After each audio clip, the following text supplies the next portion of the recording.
Nous sommes au cœur de l'Anjou. Au milieu de nombreux champs, se dresse un château et ses douves dont la silhouette a parcouru les siècles. Dernier des grands châteaux de la Loire en descendant le fleuve Royal, Serrans est un monument privé et encore habité par la princesse Edwige de Mérode. Le château est essentiellement de style Renaissance, construit à la place d'un château fort qui fut rasé. Les douves et les souterrains sont le seul témoignage de la période où Serrans était une place forte surveillant le passage de la Loire. En novembre 1481, la famille de Brie est autorisée par le roi à fortifier le château. Il est prévu de construire 2 ailes, mais le propriétaire, ruiné par ses travaux entamés, se trouve à court d'argent. Les travaux sont ainsi stoppés et le château ne comprend alors que la partie gauche et l'escalier central du bâtiment principal.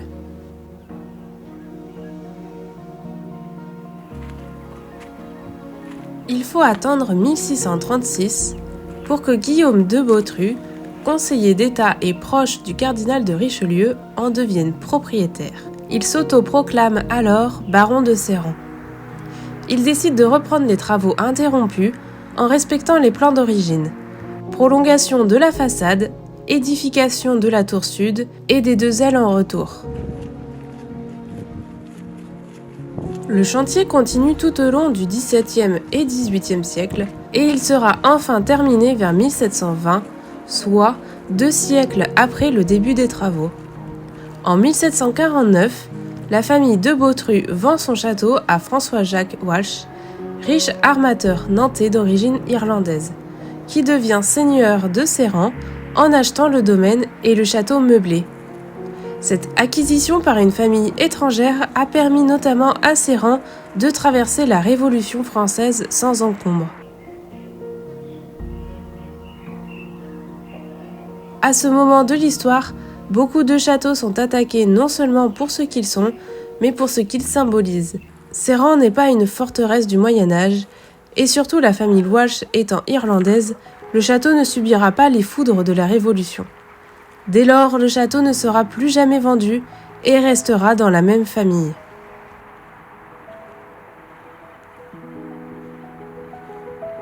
En arrivant, nous débouchons sur le grand escalier de type Renaissance avec un plafond richement sculpté. Il est réalisé en 1539 lors du début de la construction du château, et de cette époque, l'escalier d'honneur restera intact. C'était une ancienne loggia qui était en réalité une galerie donnant sur l'extérieur, qui a été fermée au XVIIe siècle. À l'intérieur, on découvre un château intact et contrairement à de nombreuses demeures historiques transformées au fil des siècles, Serrans conserve une grande partie de son mobilier d'origine. Chaque pièce semble encore habitée, comme si ses occupants venaient tout juste de quitter les lieux.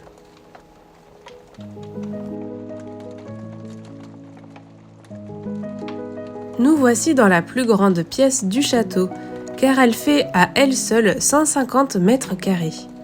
En 1890, le duc demande à son architecte de réaménager la galerie de réception du château en un salon néo-renaissance.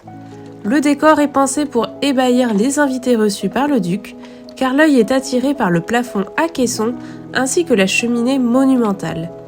Les tapisseries datent du XVIe siècle, elles viennent de Belgique et représentent des combats d'animaux. Et l'un des joyaux du château, le cabinet d'ébène réalisé par Pierre Gaulle dans les années 1640, qui est une dot pour le mariage de Guillaume de Bautru et sa femme. Du peu de cabinets de cette sorte qui restent dans le monde, on en compte à peine 10. Celui du château de Serrans est le seul qui est encore dans son lieu d'origine. En effet, il n'a jamais quitté le château depuis le XVIIe siècle. Le cabinet d'ébène nous offre un décor inspiré de l'Antiquité, avec pour thème principal les amours d'Ariane et Dionysos. Il y a 33 tiroirs et 13 tiroirs secrets qui se trouvent à l'intérieur du petit théâtre réalisé en trompe-l'œil grâce aux miroirs disposés tout autour.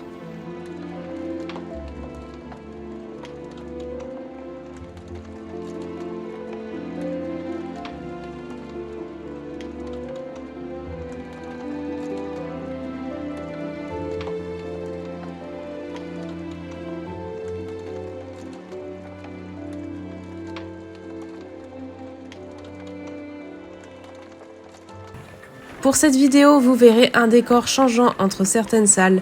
En effet, je suis allée le visiter par 2 fois. En été, lors d'une visite guidée que je vous recommande les yeux fermés si vous souhaitez visiter les plus belles pièces du château, ainsi qu'à Noël avec les décorations. Petite parenthèse, je vous prie de m'excuser pour ma voix enrhumée.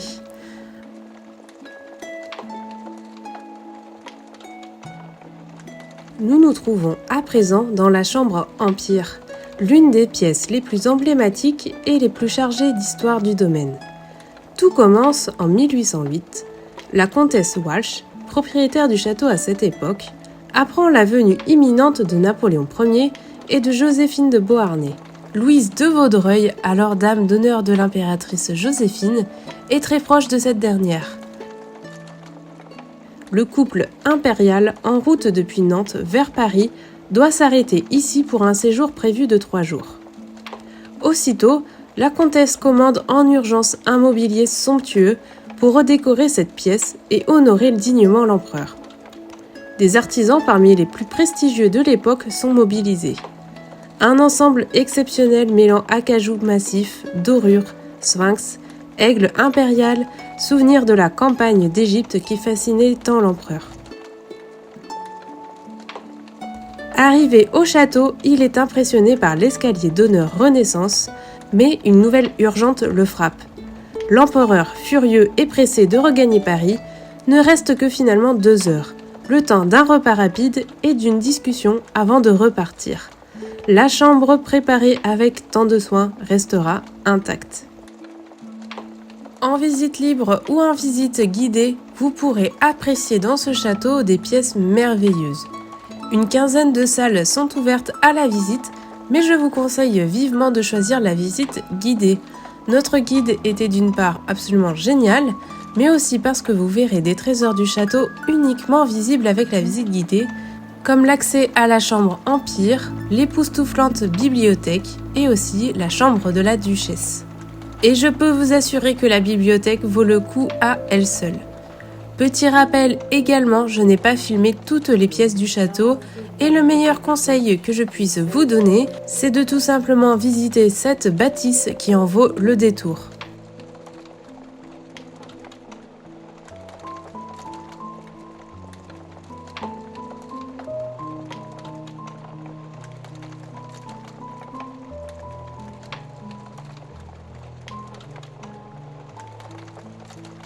En effet, juste à côté de la bibliothèque, par une petite porte dérobée, se trouve une nouvelle pièce, la prestigieuse chambre de la duchesse, qui a reçu le passage de la reine-mère d'Angleterre en 1981.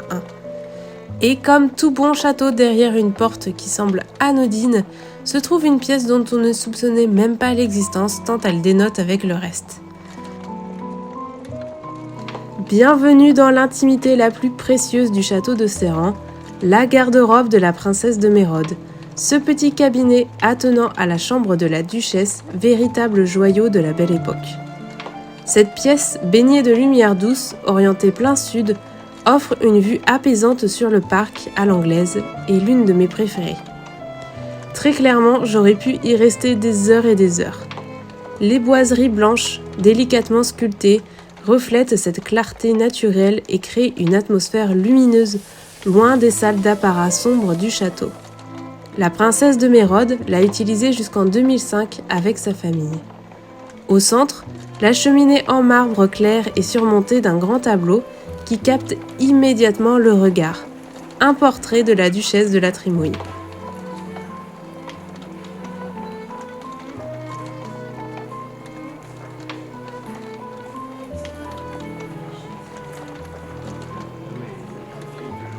L'un des joyaux incontestables du château est sa bibliothèque. Réputée comme l'une des plus belles bibliothèques privées de France, elle abrite près de 12 000 ouvrages, dont de nombreux manuscrits anciens et éditions rares qui remontent au XVIe siècle. En entrant dans cette pièce, le temps semble suspendu. Les boiseries sombres, les reliures patinées et l'odeur du papier ancien créent une atmosphère presque sacrée. On doit cette bibliothèque à Guillaume de Botrus, qui va commencer à amasser des livres. Cette pièce exceptionnelle, classée monument historique depuis 2001, avec le mobilier et les archives qui l'accompagnent. C'est-à-dire que les livres sont solidaires l'un à l'autre. On ne peut vendre un livre au hasard dans cette bibliothèque. L'ensemble des objets forme comme un tout qui est indissociable. Elle fut aménagée au tournant du XXe siècle par le duc de la Trémouille, un passionné d'histoire, président des bibliophiles de France. C'est lui qui transformera une collection déjà ancienne en un sanctuaire du savoir, en confiant les travaux à l'architecte Lucien Magne vers 1890. L'ensemble baigne dans une atmosphère feutrée avec des fauteuils de lecture, une grande table de jeu, un secrétaire, une table de billard et des lampes tamisées qui invitent à s'installer pour des heures. Parmi les rares ouvrages, l'édition originale complète de l'encyclopédie de Diderot et d'Alembert en 28 volumes, la première édition illustrée des Fables de La Fontaine, celle commandée pour Madame de Pompadour en 1755,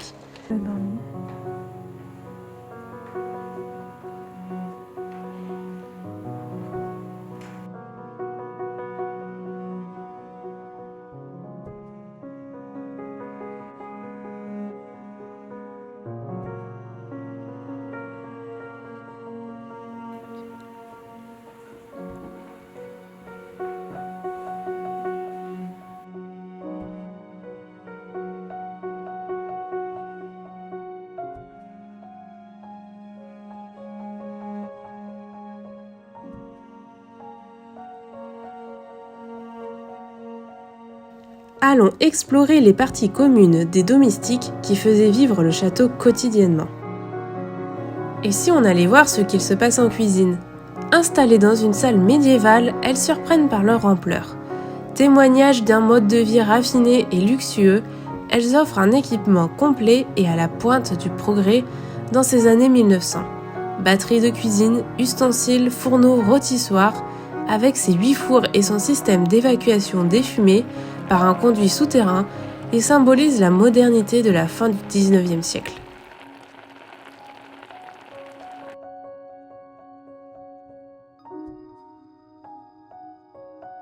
Le château étant privé et généré grâce aux différents fonds de subventions qu'il obtient, et notamment par les visites.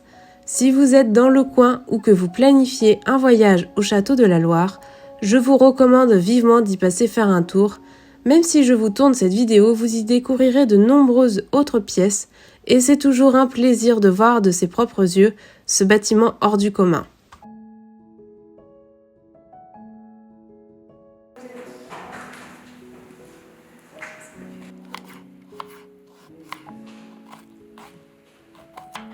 À côté des cuisines se trouve le réfectoire des domestiques. Ses murs simples et son plafond voûté rappellent l'humilité des lieux de service, mais une anecdote inattendue y ajoute une touche d'histoire contemporaine. Pendant l'occupation durant la Seconde Guerre mondiale, un officier allemand y peignit une fresque murale représentant une scène de la vie. Cette œuvre insolite, préservée jusqu'à aujourd'hui, contraste avec l'austérité du lieu et nous rappelle que même les châteaux n'échappent pas aux tourments de l'histoire. Poursuivons vers le bureau du majordome, où l'organisation était au cœur des opérations domestiques. Ici, l'architecture est modeste, un espace compact avec des étagères pour les clés et un système de sonnettes relié aux étages supérieurs et une collection de lampes à pétrole. C'était le poste de commande où le majordome gérait les allées et venues, veillant à ce que la vie des maîtres reste fluide et discrète. Et n'oublions pas la chaufferie, installée lors des grands travaux de modernisation au XXe siècle par la famille Walsh. Ce cœur technique avec sa chaudière centrale alimentée au charbon puis à l'électricité, diffusait la chaleur via un système de chauffage central innovant pour l'époque. L'architecture industrielle, tuyaux en fonte, vannes massives, contraste avec le raffinement des étages plus nobles, mais elle symbolise l'évolution du château vers le confort moderne.